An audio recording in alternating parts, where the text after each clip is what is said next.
Hello বন্ধুরা, right medicine চ্যানেলে আপনাদের স্বাগতম। বন্ধুরা, আজকে আমি আলোচনা করব কেটোরল ডিটি ট্যাবলেট সম্পর্কে, যা দাঁতের ব্যথা এবং ফোলাভাব কমাতে খুবই কার্যকর। এছাড়াও এই ট্যাবলেট আর কোন কোন সমস্যায় ব্যবহার করা যায়, এর দাম কত, খাওয়ার সঠিক নিয়ম কী এবং এটির সাইড এফেক্ট কী হতে পারে তা সঠিক জানার জন্য এই ভিডিওটি শেষ পর্যন্ত দেখুন। ভিডিওটি শুরু করার আগে আপনি যদি আমাদের এই রাইট মেডিসিন চ্যানেলটি সাবস্ক্রাইব করে না থাকেন তাহলে সাবস্ক্রাইব করে নিন। বন্ধুরা, এই কেটোরল ডিটি ট্যাবলেটটি তৈরি করে থাকেন ডক্টর রেড্ডি ল্যাবরেটরিজ কোম্পানি।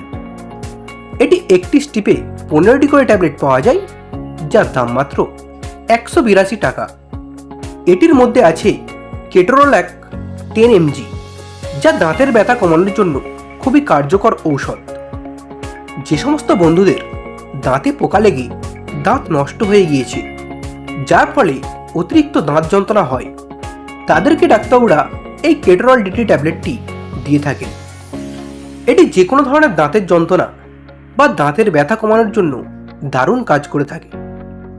যদি আপনার ঠান্ডা লেগে দাঁতের মাড়ি ফোলে বা দাঁতে ব্যথা থাকে, তা কমানোর জন্য আপনি এই ট্যাবলেটটি খেতে পারেন। বন্ধুরা, এই ট্যাবলেটটির খাওয়ার নিয়ম অবশ্যই ডাক্তারবাবুর দেওয়ার ডোজ অনুযায়ী খাবেন। তবে সাধারণত এটি একটি করে দিনে 2 বার খাওয়ার পর খেতে পারেন, বা আপনার যখন দাঁত যন্ত্রণা হবে তখন একটি ট্যাবলেট খেতে পারেন।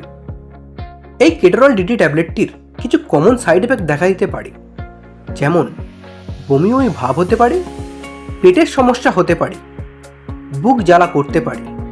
এমন কোনো সমস্যা যদি আপনার হয়ে থাকে তাহলে এই ট্যাবলেটটি আপনি আর খাবেন না, বা আপনি আপনার ডাক্তারবাবুর সাথে আলোচনা করে জেনে এই ট্যাবলেটটি খেতে পারেন। বন্ধুরা, ভিডিওটি ভালো লাগলে এটি লাইক করবেন। পরের ভিডিওটি কোন মেডিসিনে দেখতে চান তা কমেন্ট করবেন। এইরকম আরও মেডিসিন সম্পর্কে ভিডিও দেখার জন্য এখনই চ্যানেলটিকে সাবস্ক্রাইব করবেন। ভিডিওটি শেষ পর্যন্ত দেখার জন্য আপনাকে অসংখ্য ধন্যবাদ।